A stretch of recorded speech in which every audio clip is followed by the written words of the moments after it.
Hello. I always forget to add myself. How is everybody? Sorry I'm looking all rough. I was not planning on doing this. But I've been trying to put this article turned paper together on what I spoke about at the school board meeting the other night regarding the law. And there's so much law, guys. I can't, and this is if you're watching from another state, I can guarantee you, what I'm talking about. You just need to look up your code.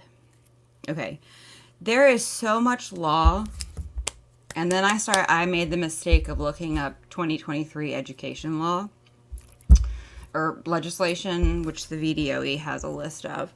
It's not ever quite concise, which is interesting. But, and the more that law that I read, it kind of, I don't know, got me thinking, Lord have mercy.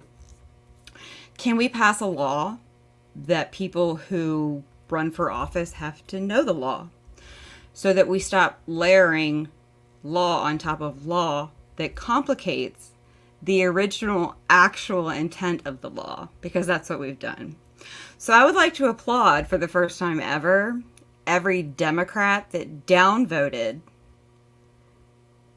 notification of parents if their children want to change their name, because it's like a parent bill of rights. You're only going to complicate things because there's nothing codified in Virginia that removes parents from that equation. That would have been the VDOE that did that. So just everybody who wrote a bill on that kind of stuff. That's the stuff, like, if you go back and look at the founding fathers, the quotes about the least law is what we want. The law of the land, Constitution, founding documents, is what we want. And we have so much codified law. But this, guys, this one's really important, because living in a state that has 0 textbooks. Now, I get the occasional person who wants to be like, oh, well, we have a textbook. Okay, well, bravo. The state, okay, look at DeSantis. Like, they have actual physical CRT, whatever, textbooks. Okay. Our children in kindergarten learn to read on Chromebooks or whatever, iPads. Okay. We are one of the only states, and 19 states that comes from the state level. We are one. Can't find any legislation on that. That was just a decision made. And so then, knowing what I know, which I'm going to show you real quick. So guys, let's see. Share screen. I don't think I'm going to need audio this time. Hopefully not. So if all you wanted to do, you could go to Google and type in Virginia Code textbooks.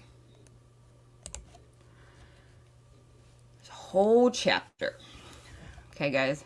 This is one, title 22.1 education. I would go through like the original Bill of Rights for Virginia, Section 8, education. I would read it all. Because what's happened is we got rid of, I'm going to share this.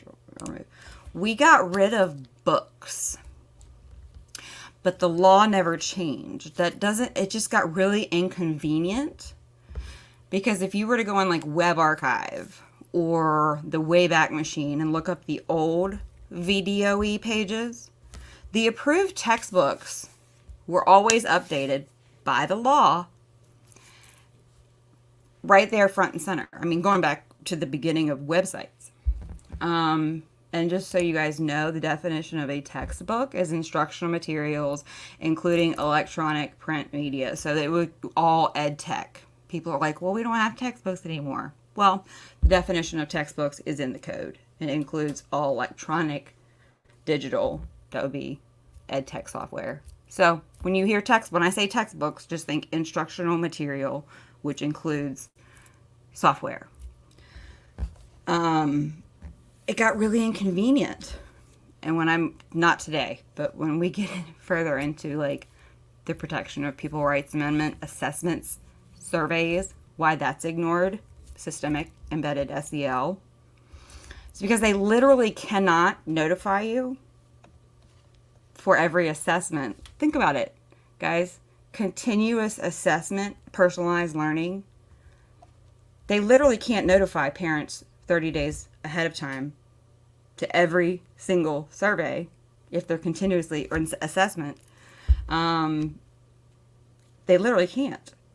So where we have to push back is by not remaining ignorant anymore and telling people and your school board and your senators and everybody, what are you doing about this? Because I do it every month at the Board of Education next week.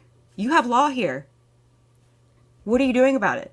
Where's the transparency? Because what I'm gonna show you on the Board of Education site is gonna blow your mind once I show you the law.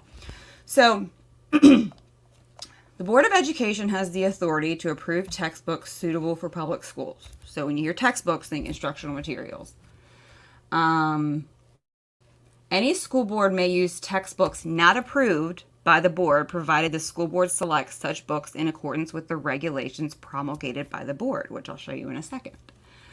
Textbooks means print or electronic media for students that serve as primary curriculum basis.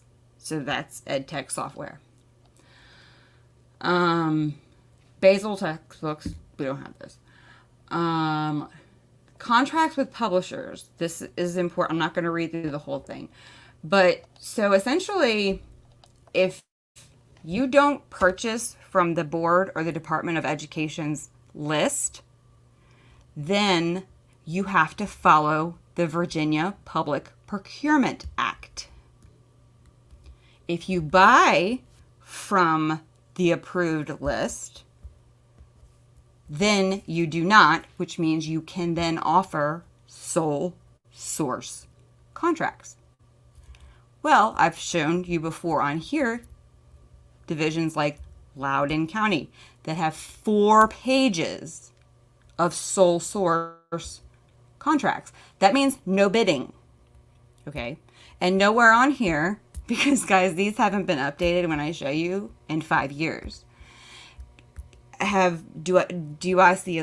there lists? And so sole source, you have to give your community a 30-day notice as to why that sole source, because it's meant for emergency purposes, with no bidding. Remember, guys, okay, capitalism, free enterprise, no bidding, like this is all antitrust stuff. And this is big. And people are like, oh God, the big education corruption. Why is she talking about textbooks? Because it's all part of the same thing. The more we let people get away with stuff, especially major stuff, because we have no idea what our children are learning. And then when you want to find out, following the law, I found a law that says I can go to the Board of Education's website and see a list of textbooks. Nope, can't do it. Because they go back to 2013 and 2017 when there were literally textbooks. And then, okay, so that's one part of it. Let's see, approval of textbooks. Let's see, programs, courses of instruction. This is important. Let's see, which one? This whole chapter everybody should read. I think I've said that about 8, especially physical health ed, family life. That's not what I'm going for here. Let's see. Oh, don't get me. But see here, guys, emphasis on moral education. Character education required. Cultural, relevant, and inclusive education practices and advisory committee. Guys, these are very important things that you need to know are going on. Okay? Education technology foundations and this is all stuff that you should know. And this was all part of my legislation, which I'm going to pull up real quick. So I wrote legislation this year called Education Transparency. Do not write a parent bill of rights. First of all, if you haven't heard the new Darvel from the other side, I hear it at school board meetings. Their new thing is, well, what about my rights? Parent Bill of Rights. I'm a parent. Don't I have the right to direct my child any way I want? No, actually you don't, because you have to understand the foundation of the United States of America, which is morality. You have to understand the foundation of the United States of America, which is, I mean, people are like, well, what are parental rights? Well, if you don't know what parental rights are, they come with responsibilities. And providing, because you want porn provided to your kid in the library, that doesn't mean that you get to direct the education of your child the way that you see fit, which is how you have to understand, but that's a different thing. But is understanding, like, that's the new thing coming. And so that's why I'm really going to get really intensive on, like, how to break down where rights come from, coming up shortly. But so I wrote this legislation, and I did not want it to be a Bill of Rights. I did not want it to have the word rights in it. Maybe the right to transparency in education. But Bryce Reeves, Amanda Chase, did it in the Senate. Let's see. Nick Freitas was the original person who grabbed the legislation. And now it was presented in an entirety in the Senate. Now the funny thing is, funny, not funny, is that it all got voted when it's all already codified. It's nothing, not one single part of it was new. And I don't think most people knew that. Let's see. So Nick broke it up, instead of one big bill, like, how do I switch over? Let's see. Like Senator Chase and Senator Reeves did. He broke it up, and so he took each little piece of it and broke it up into a couple, like John McGuire covered a piece. What is this? Sorry. For some reason, I'm logged into the VAFCF.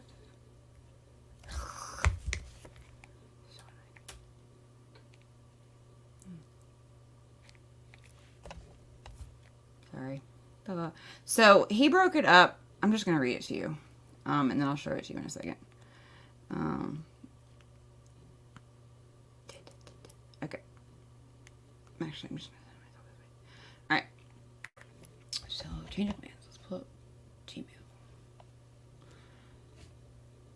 Oh, and by the way, keep in mind. So, Ghazala Hashmi, Mamie Locke, Donovan, Peak, I believe. So this didn't even get to the Senate Ed. Okay, it had to go through Senate Sub-Ed. So the Bryce Reeves bowed out in like 10 minutes. Okay, but the agreement was the Senate Sub-Ed would send a letter to the Board of Education to do a state audit of school boards, all of them, to make sure they were following all of this law. Well, we know that Ghazala Hashmi is not going to honor her word unless somebody forces her. So I would be sending letters to Bryce Reeves asking him, hey, have you forced the Senate Sub-Ed committee to send that letter to the Board of Education? But because I guarantee you, because I did not endorse him, we did not endorse him, if he chooses to ignore that, then that's going to really show what kind of politician he is. Because I'm sorry if you're offended that based on our morality, we did not support you because you voted for more mental health curriculum after knowing what you knew. And Senator Chase stood alone in voting no. That was our decision. If you're not going to honor your word and force them to send that letter, but this should be a statewide thing, guys. This is a statewide audit. The Senate Sub-Ed committee said they would send a letter. Now, whether it gets to the Board of Education to do it or not, I don't know. But, so, all right, let me just put this up. So, let's see. John McGuire, it was, let's see, HB 1507. And it said, It was Public Elementary Secondary Fundamental Rights of Parents. I did not know that this was broken up this way, but it is a fundamental right, okay? Requires each school board and employee and agent thereof to ensure that the fundamental rights of parents in the care and upbringing of their children is recognized and protected, and also requires each local school board to provide opportunities for parental involvement in several ways, including providing parents of students enrolled in the local school divisions direct access to and opportunity to review within a reasonable period of time after the parent so requests the complete curricular content in the local school division, and the option to opt out of policies, surveys, research studies, or programs of instruction or instructional materials that are inconsistent with the parent's beliefs, values, or goals and standards of the child. That is the Protection of People's Rights Amendment. Plain and simple. That is what that is. In layman's terms. That's federal law. And again, so that's one of them. And then let's see what the other one is. Gary Coiner, I can't deal with you. Okay. So, Nick Freitas, and it was a whole bunch. Let me just type this in. It might be easier this way. Sorry. But so Nick Freitas, and it was LaRock, and it was a whole bunch of them. This would be HB 1803. Public elementary secondary schools, certain opportunities for parental involvement. Requires the opportunities for parental involvement required to be provided for each school board to include the opportunity for parents of students enrolled in local school division to receive advanced written or electronic notification of an opt-out their child out of any speech, presentation, or performance in the relevant school by an outside individual or entity. Requires opportunities for parental involvement to electronically review all relevant curricula. That's codified. Classroom materials and textbooks. Show you that in a second. Electronically review a list of. Now this was added in. Each book in relevant school library catalog. But guys, school divisions are already doing this anyway. My daughter's school last year, most schools, you can go onto the website. You just have to know to go look for it. And then there's an opt-out, there's a flagging, there's all kinds of things. You should be pushing at the minimum for your school division to notify you as soon as your child checks out a book, is at a minimum. And then you might have people like Dot Heffron running in Clover Hill, who in her hot mic goes, but that's going to violate the child's rights. No. Crazy UN Child Rights Convention lady. That doesn't, not child rights. We're going to get into what pupil rights and child rights are. I am later when I get all this Substack written. But anyway.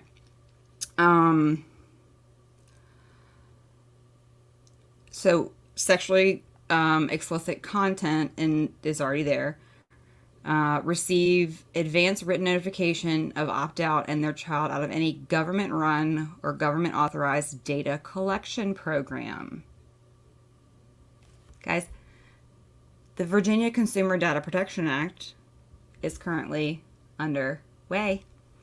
That requires opt-in, not opt-out, for all children under 13.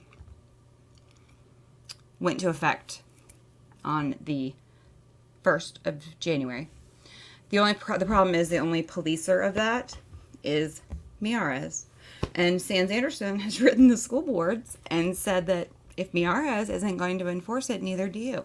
So I would be writing a email to my school board asking them, hey, where are you with the Virginia Consumer Data Protection Act? Because it's enforceable in a couple weeks.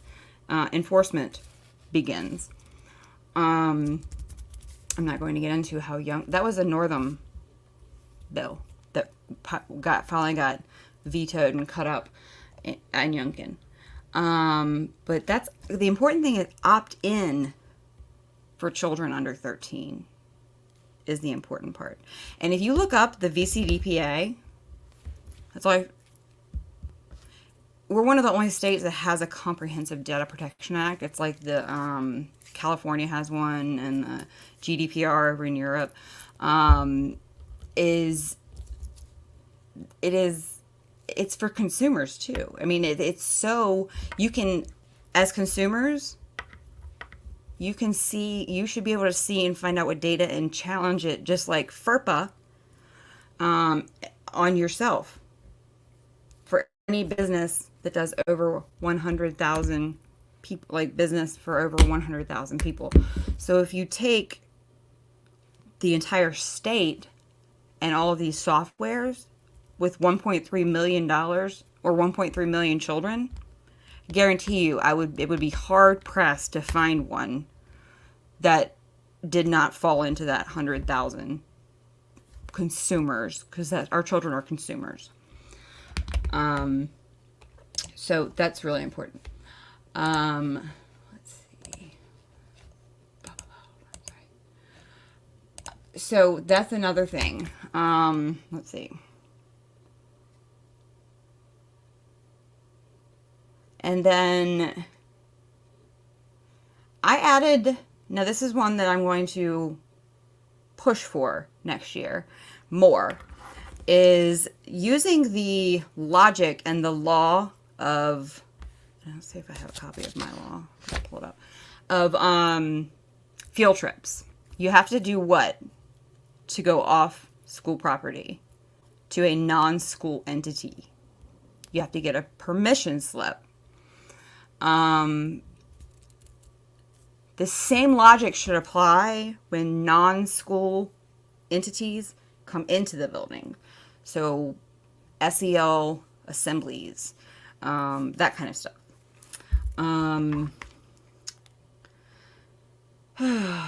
Guess who didn't vote? Took a walk on all of these? Carrie Coyner, because last year she got busted. She took a walk this year, which means they're literally allowed to walk out when voting happens.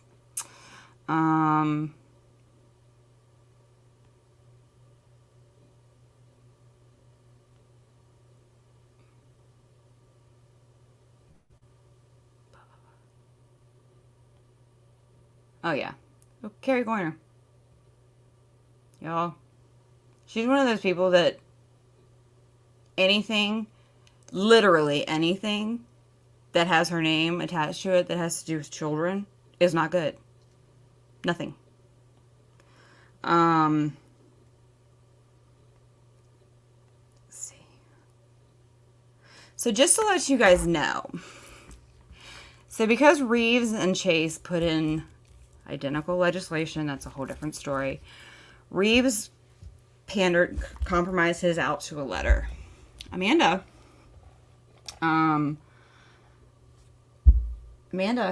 didn't. When it came down to the final vote, the Senate passed by it indefinitely. Do you know how many Republican senators voted no? Let me read you the whole list. Senate Ed and Health. To pass by indefinitely: Lucas, not a shock; Saslow, Howell, Locke, Barker, Peterson, Cosgrove, Dunavant. Pass by. Sutherlane, Peake, Edwards, Hashmi, Pillon, McPike. The only no was Newman. 14-1 on education transparency. Just to let y'all know. 14-1. All codified law. But, okay. So there's law, instructional materials. There's law that, hey, guys, if you want to see your kids' instructional materials, you just write and say, I would like to see my child's. It's already codified. Let me see if I can find it.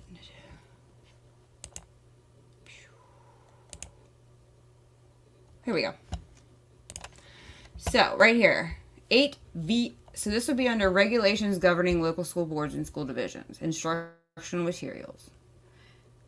Okay, agency 20. So this is Title 8, education. We talked about the Bill of Rights of education. Okay. Local school boards shall be responsible for the selection and utilization of instructional materials. Shall adopt policies. Okay, guys. Shall means yes, you must. Not may. So you should have a policy, is what this says. And the criteria for the selection of instructional materials. Books, gone, don't care. Definition instructional materials. Doesn't have to be a book. And this is why we didn't need this sexually explicit. Because it's all here. You guys, this is since 2012. 2012. Okay. So you have the right to inspect. This is Virginia Code. The right of parents to inspect upon request any instructional material used as part of the educational curriculum for students, and the procedure for granting a request by a parent for such access, in accordance to the Protection of Pupil Rights Amendment. That's important too. So that's, you want to know this too. I don't have time to get, I'm not going to get into PPRA because I've done like 5 shows on it, but this is the key. If you, the linchpin why they are ignoring it is because of systemic embedded SEL. Anyway, that's 220. You can just look up Protection of Pupil Rights Amendment. And implementing regulation 34 CFR printing. Okay. Here too, the basis upon which a person may seek reconsideration of the local school board selection of instructional materials, including but not limited to materials that might be considered sensitive and controversial, and the procedures for doing so. This here, your school board should have a policy on challenging controversial material. Okay. This right here is what our policy on procedures for doing so. Okay. You should have this law says that you have to have a policy. Okay. Pursuant to a clear procedure for handling challenged controversial materials. If you go then to Protection of Pupil Rights Amendment, if that is challenged under the 8 things, they have to then offer you a non-controversial. Your child will not get in trouble. Your child will not get dinged. They will not get anything. They have to give them an alternative assignment. Okay. Now, what they're going to do in these policies, that I found this after Wendell Roberts in Chesterfield County, when I saw the abhorrent drug, what opiates are in your house, 11-year-old child, and then open the bottle, find a picture. Yeah, that one. When he told me I had to FOIA it, I started fighting. So when I kicked down the door and then made them add it 8 different places, and they had to completely redo the student manual for this year to include this stuff, you have to know the law. You have to. I'm not going to pay you $86 an hour to FOIA something that I'm given a constitutional right to. I don't know how many people across this state I hear all the time, well, I've been told I can't, or they'll send you like a scope and sequence, which is like 13 pages of YouTube video shots, and I can't watch that. So they're going to make you come in, or you have to make an appointment and come in to see the counselor, to see the curriculum. Okay. I'll sit there for 8 hours and go through every single bit, watch every single video. Guys, these are your kids. Okay? It's because what's important, real quick, hold on, let me get through. Okay, that's not what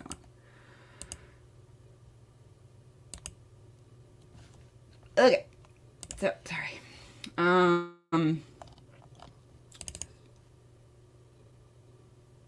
Oh, this was also another one. I think McGuire, this was part of his.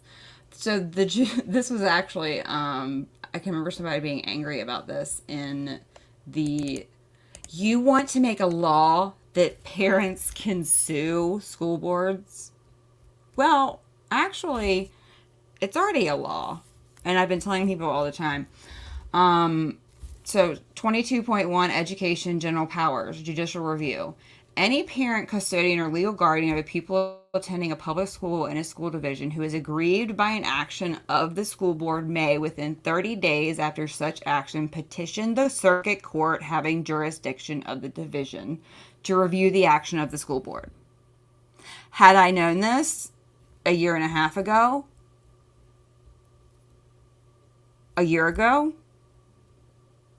I would have been down there with the circuit court filing. My kids are out now. All I can do is tell you what you need to be doing.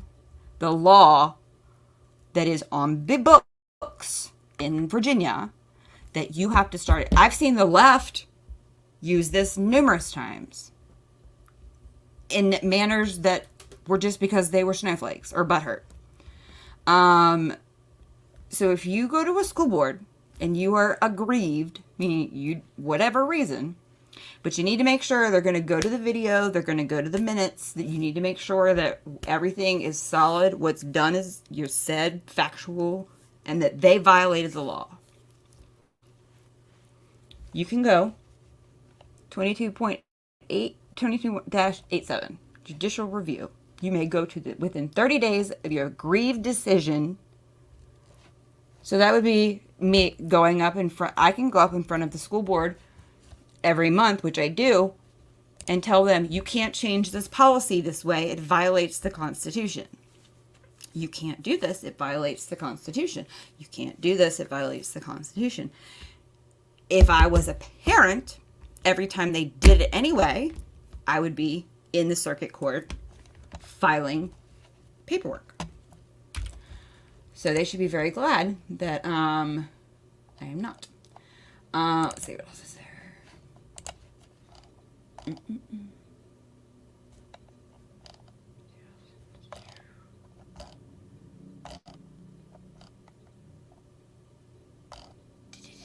Okay. So then I'm going to jump over to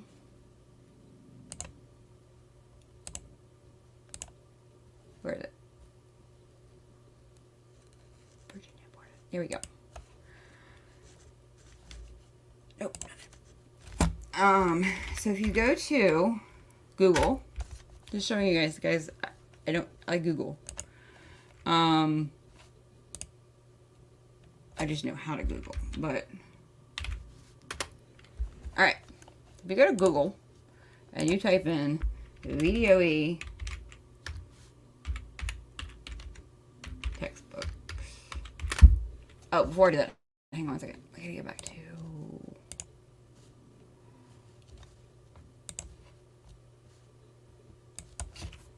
Let's see. No.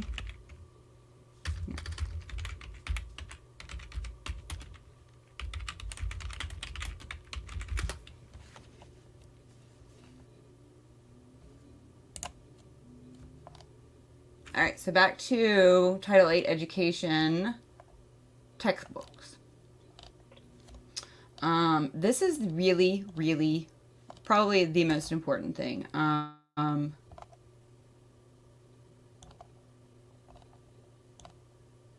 think, if I'm on the right one. Sorry.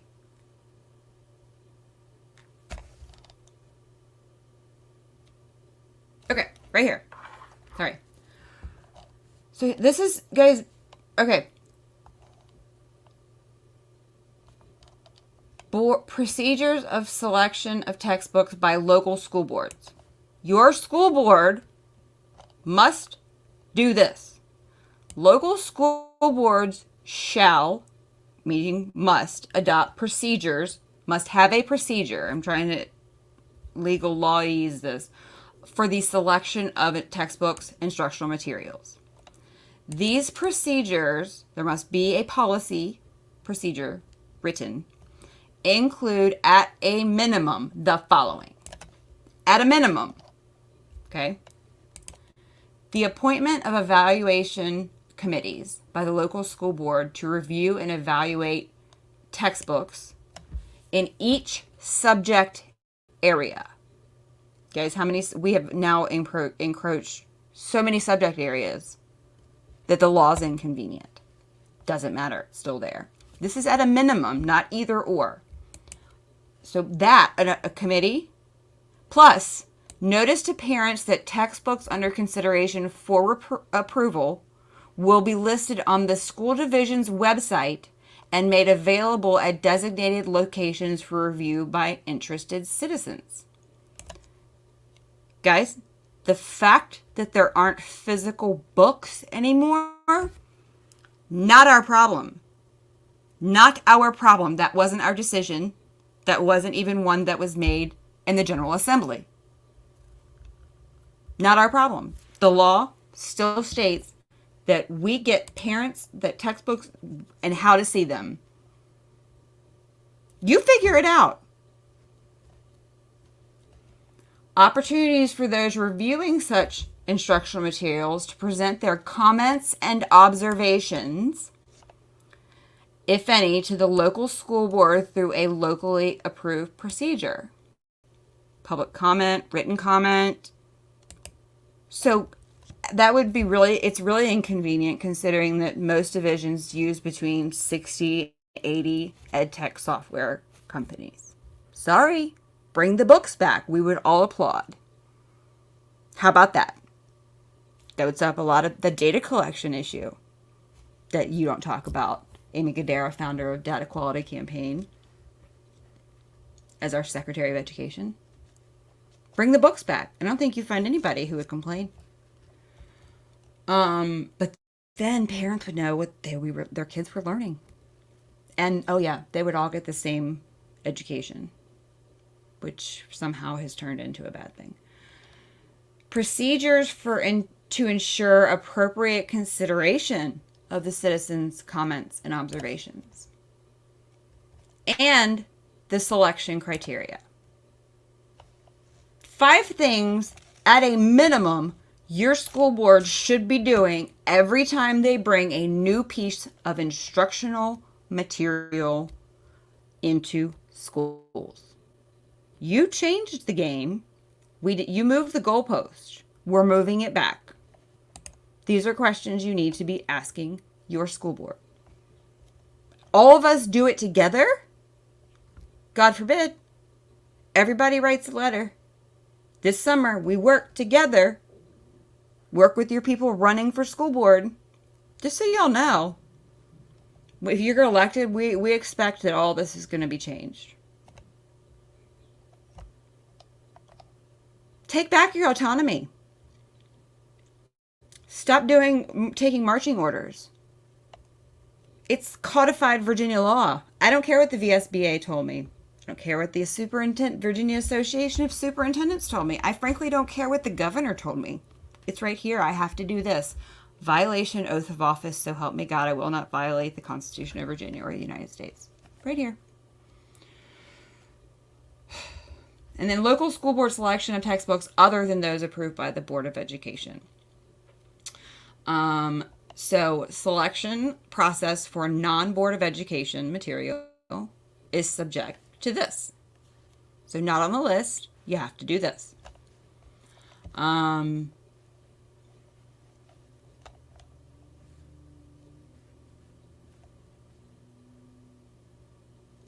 The publisher of such textbooks, so instructional materials. So Bill Gates, Shan Zuckerberg, all those people, Pearson, they all have to provide that the instructional material is accurate. Now, what accurate means at this point in time, I don't know. They have to sign an agreement with the local school board to correct all factual and editing errors found in the textbook at its own expense. Well, how in the world... We currently have a school board that has never looked in 4 years at what our children are being taught because they've promulgated everything away.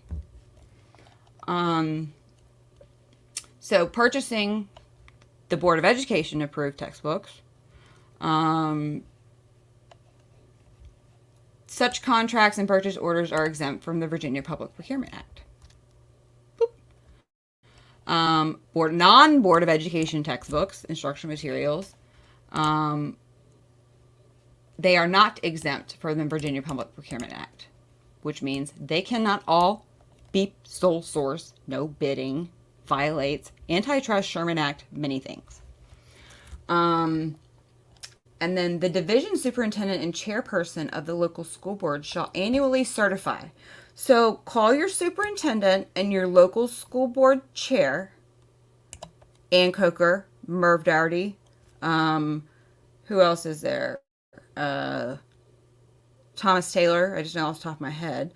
The other Taylor in Spotsylvania, I'm just reaming off of the top of my head. The one getting ready to go from Virginia Beach to Loudoun.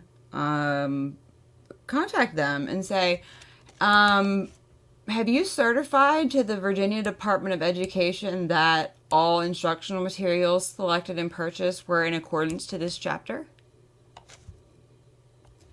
The price paid for each chapter was in accordance with, I'm not going to get into that.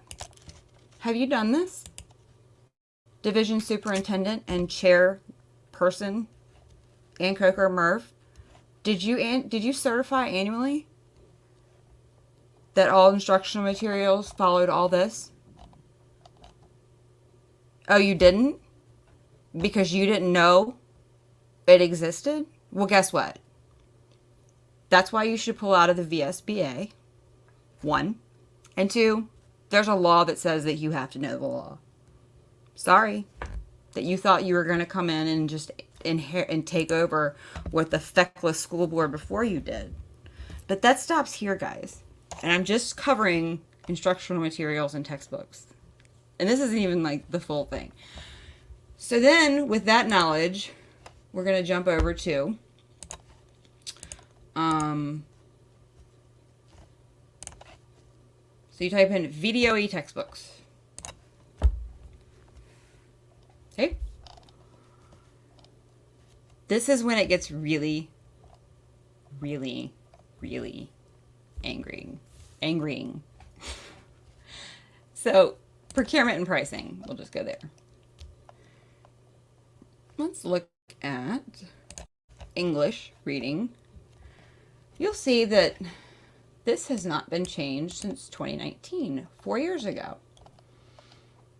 This is right before COVID when we saw that one-to-one devices started to dominate. You'll see the same names. Benchmark. Okay. McGraw-Hill. Benchmark. Cengage, McGraw-Hill. Because I can guarantee you that there's about... So they're telling us that they're only using... This would be textbooks. And this was math. And it hasn't changed since. Oh, there's Pearson. Sweet. Perfection learning. Okay. So... Just to... Look. Oh, look. Cengage, $6,000. So when they try to tell you that, which if they do it to me one more time, I'm gonna lose on them, that Chromebooks are less expensive. Yes, the actual Chromebook might be, but the millions and billions of dollars that you spend per software to put in them. So just make sure that you listen correctly and correct them that, well, what goes, a blank Chromebook, yes, but you're not teaching on a blank Chromebook. So then there's approved, and this hasn't changed since 2018 from the VDOE website. So if they're not following the law, because we know this isn't updated, we know the school boards aren't following the law because they don't know the law. And if they did, how would they follow it? So again, you've got Pearson McGraw-Hill, Go Math.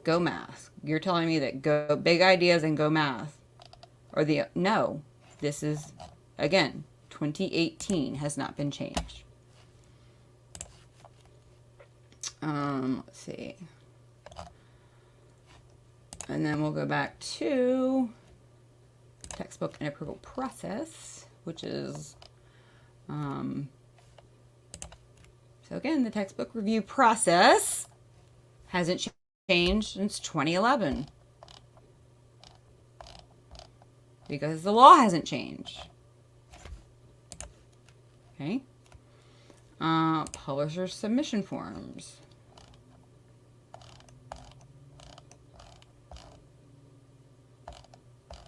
Forms were pretty easy back then. And then you can see here, like, guide for local textbook approval. Oh, we already looked at that, didn't we? Sorry. That none of this has changed. Like 2015, 2016, 2016, science, okay. And I guarantee you, because the standards are being updated, that doesn't mean that don't try to make excuses for these people, guys. That, oh, well, they're changing the standards. No, just stop it. And then, hold on. Let's go down to approved. Textbooks approved. Approved K through 12. So kindergarten. Engage. So they're telling you, I don't know if you guys have seen contracts, but I know that that's a lie. That is a lie. Procurement and pricing. Did we already look at that? I think we did.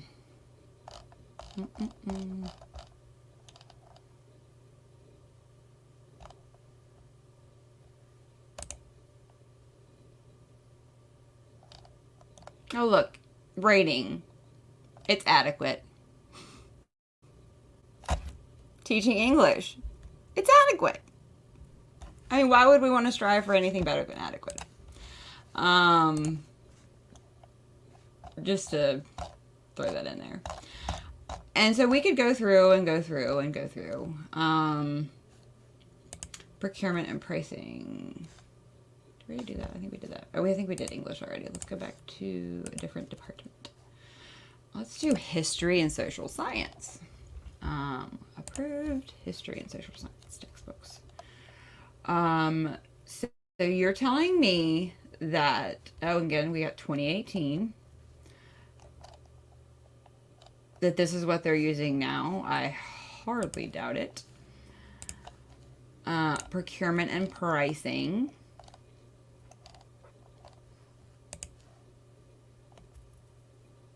Okay, so this would be Pearson, Houghton Mifflin, Pearson, Wright McGraw-Hill, same thing. People's Education, Pearson, McGraw-Hill. See all these affiliations with McGraw-Hill? Same thing. Big Ideas Learning. Oh, Carnegie Learning. That's fun when you involve the Carnegies. Benchmark Award Publishing. And again, this has not changed since... Oh, look! April 2012.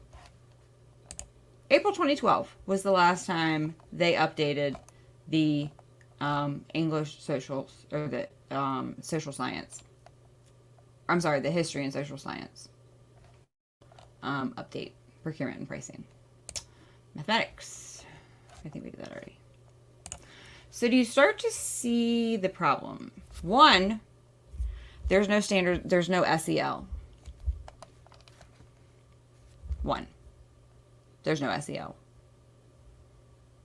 We know there's a curriculum, specific curriculum. Okay. Do we look at science?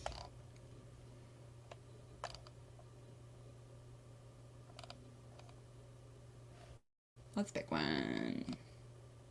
Exploring science around us. Adequate. Look at that. Determined rating. Adequate.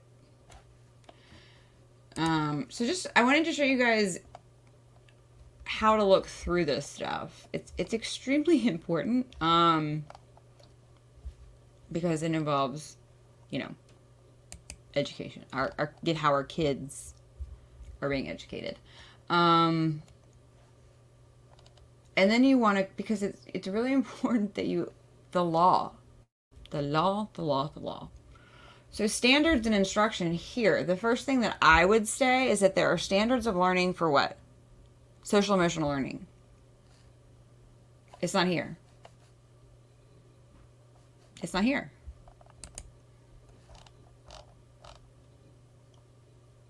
They have standards of learning.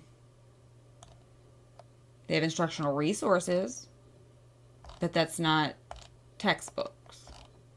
Okay. Like a resource, because we know that they're doing extreme amounts of mental health. If you look up the standards of learning from just health class, and then look up the standards of learning again for family life. You know, there is a very, oh, don't get me virtual learning. Lord have mercy, guys. Chesterfield started developing virtual learning in 2004. Okay. Individual student alternative education. We can't even go there. Another day, another battle. But start asking the questions, especially if you're running for school board. Is the law says somewhere, if I can find it in here. The law says that I have to, or I don't even know where it went, but the law says that I have to, as a school board member, do these things to bring instructional materials in. You as the parent should be using the law and should be saying, the law says that before you bring anything into this division, that you have to make it available to view, to comment, to then review our comments, and that there has to be policy on it. And for those of you running to go to Richmond, you need to know this. There needs to be no more education law written, because all we've done is layer and I don't act at this point. I'm a firm believer that unless there's an act of God himself, not Donald Trump, not DeSantis, not anybody. We know it's not going to be Glenn Youngkin. An act of literal God. I don't think that we can unring this bill, because it's layer. You got everybody's layered, but nobody's changed anything in the layering process. We've got progressive education on top of standards of learning, everything that everybody hates, but never replacing any of it. It's just gotten worse and worse and worse. And Virginia is just waking up to this fact. So I just wanted to give you a brief, the instructional material. And I'm not talking about this sexually explicit, because I'm telling you guys 100%, if we don't start focusing on something other than the books, they are important, but the percentage of children that are getting them and having access to them versus the 100% of children in this state that are getting systemically embedded social emotional learning all day, every day, in every class, that's 100% of children. That's where the real social programming, re-engineering of their brains is happening. And I can't tell you, I'm saying the books are horrific, but the amount of passion that is put forth versus what, and I don't know if it's parents' disbelief or if it's me. I don't know. Do you believe in James Lindsay? Do you believe in, who do you believe in? Because I can show you, if you are on the left, if you're a Democrat, I can show you 10 education bloggers that are liberals that were talking about how standardized morals, attitudes, and beliefs is a horrific idea from 2015. Do you want a Democratic side, like a liberal side of why it's a stupid idea? I can give you that. Because, guys, honestly, that's where you want to go. Because if you read the right's interpretation, like, yes, it is the delivery system for the ideologies. But if you really want to break the system down, look up Curmudgeducation, Peter Green. Like, yes, that's literally what his blog is called. Nancy Bailey, Diane Ravitch. Occasionally you can get a non-Trump hating cognitive thought out of her head. But gadfly on the wall. Like, there are plenty of people. Then there's a lot of great people like Jane Robbins, who still writes for the Federalist, Stella Morbido. There's a lot like newer people, but is that the language has not changed in 40 years. Whether it was mastery learning, which we have now recycled, outcomes-based education in the 80s. Then we had standards. Now we're under competency-based education. Now we've layered student-centered learning on top of that. And we're back to mastery learning. Guys, it's all the same thing. Skills, attitudes, beliefs, not academics. You can name it 18 things, but the method is still the same. So focusing on the law, they make it seem muddy because they don't want you to be able to see. They want you to be overwhelmed to the point to where you can't see anything else. So you have a panic exit. I'm not going to get into what that panic exit is. You guys know what I'm talking about. We need to focus on, this is already law. We don't have to worry about focus. We don't have to worry about passing it. It's already law. It's not controversial. It's law. It's about making the people elected follow the law. It's not a choice. You don't have to fight Gisela Hashmi, Mamie Locke. It was actually humorous to watch them be like, this is ridiculous. This is already law, lady. Which is not the word that probably came out of my mouth. But, and is focusing on what's already on the books. We don't need any more law. We literally don't need any more law. None. We don't need law to say that you have to notify us of what sex our children have changed themselves to, okay? We have to fight this from the constitutional angle of you don't have the right to remove parental, you don't own our children. It's called due process, 14th Amendment. Because if you write a law that says that they have to notify us, then you have recognized that they can remove our rights. You see what I'm saying? This is where the law gets really, and you have to go back to the founding documents. As little law as possible. The law of the land, and this is where is the thing. If you don't like morality and God, this is how you talk about parental rights too, is then you can go to a country that doesn't have them as part of the founding documents. The foundation of a nation. Because guys, we are watching, I don't know if you've read Death of a Nation. I think Dinesh D'Souza, it was like 10 years ago. He wrote a great, it's got like the Statue of Liberty covered in like mold and she's dying. I forget what, it might be the Death of a Nation. But, and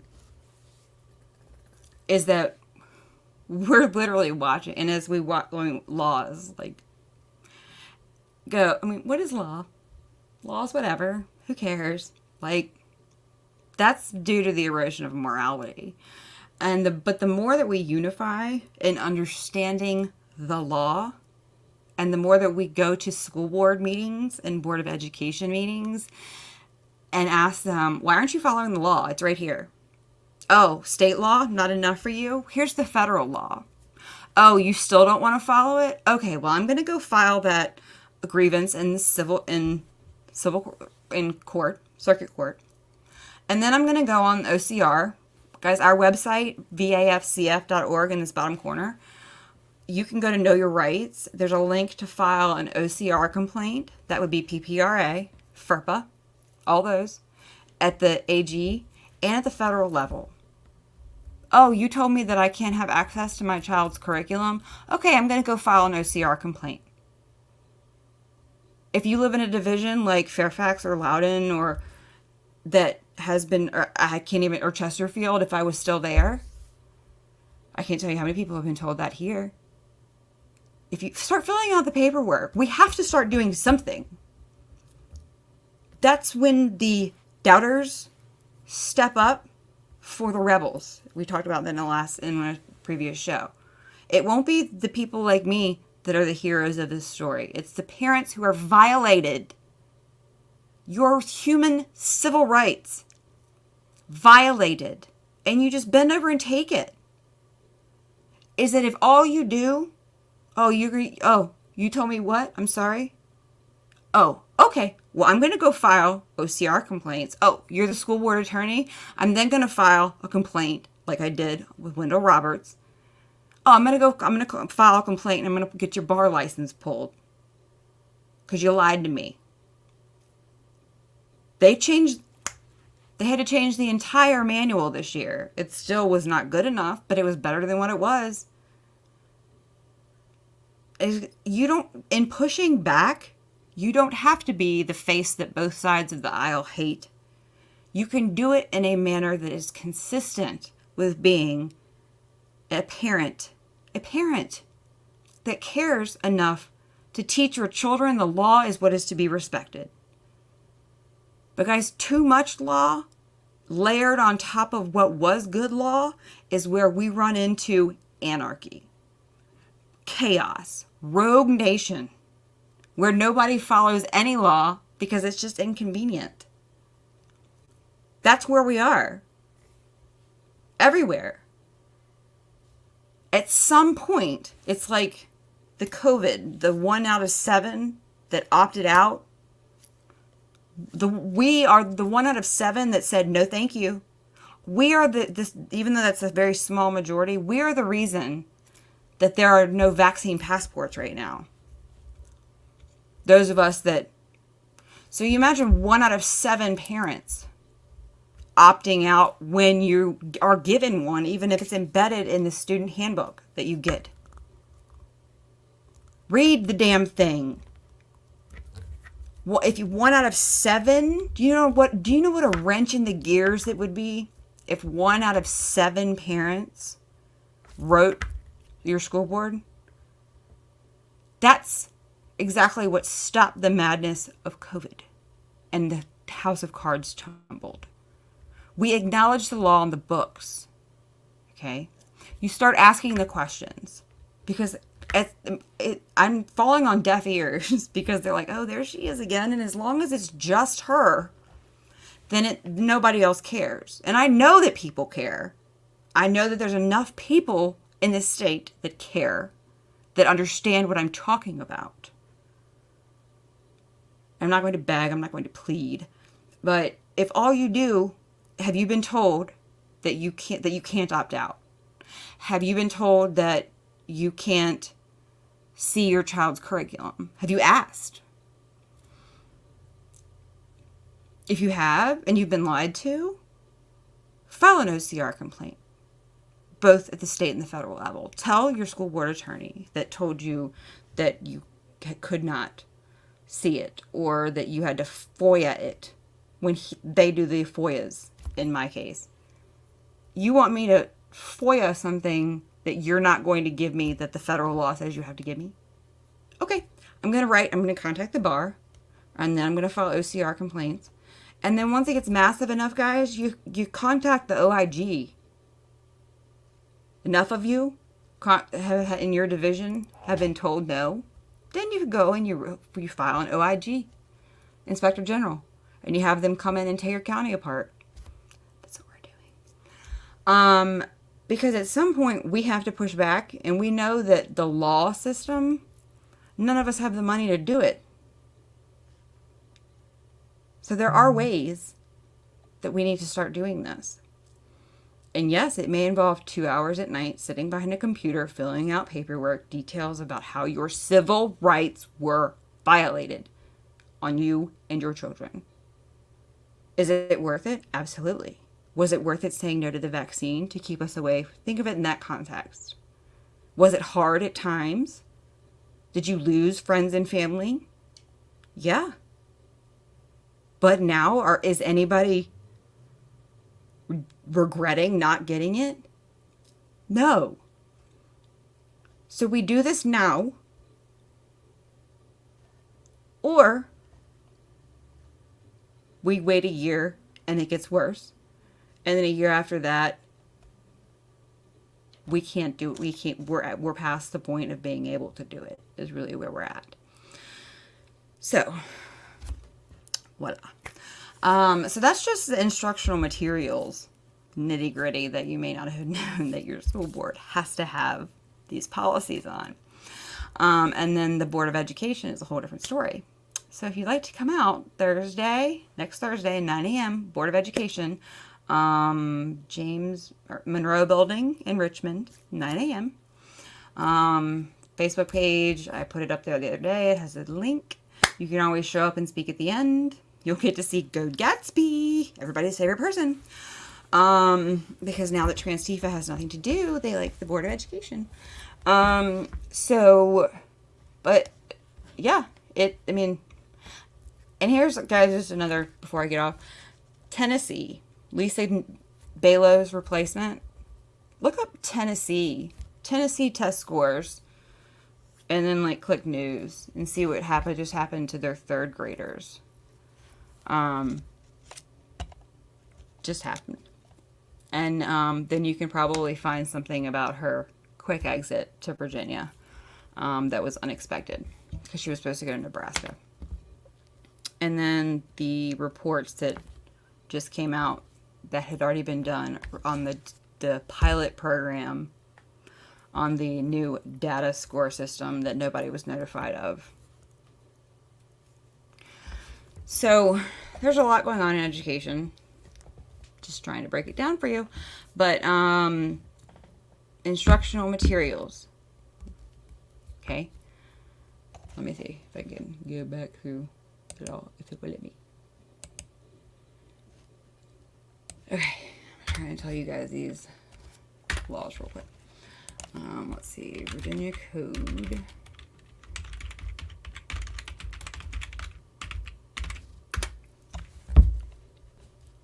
Alrighty. Okay. Ready? 8VA. I'm going to write this.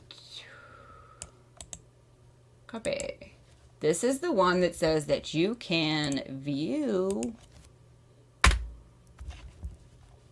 your child's instructional materials, rights of parents, and also has PPRA in there. So I'm going to put that right there too.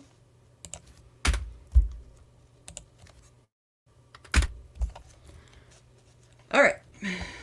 And then, let's see.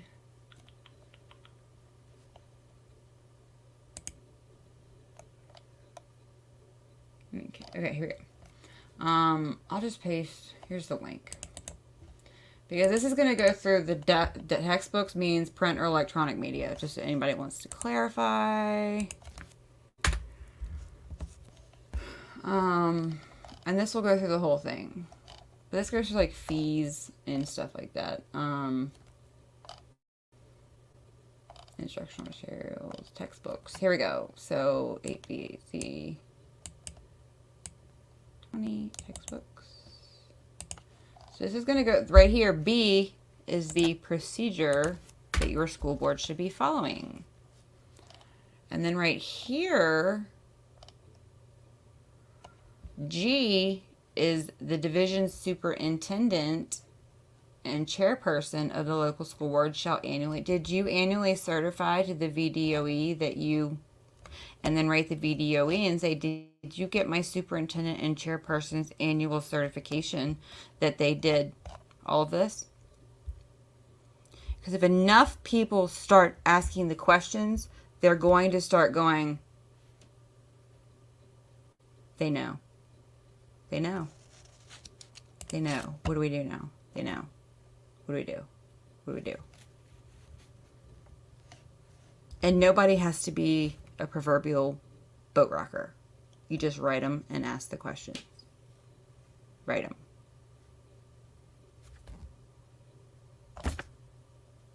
So, I'll leave you with that. Weekend homework, maybe? Start with your school board.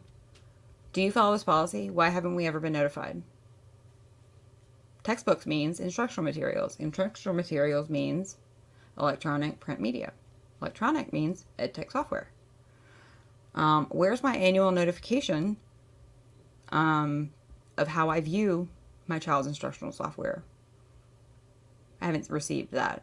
Oh, I did? Where's my opt-out? Because we'll get into all that stuff later. But let's focus on instructional materials for now. Because the law hasn't changed because we got rid of books. They just wanted us to forget that the law ever existed. Sorry about your luck. We didn't. I didn't. And on that note, have a great week.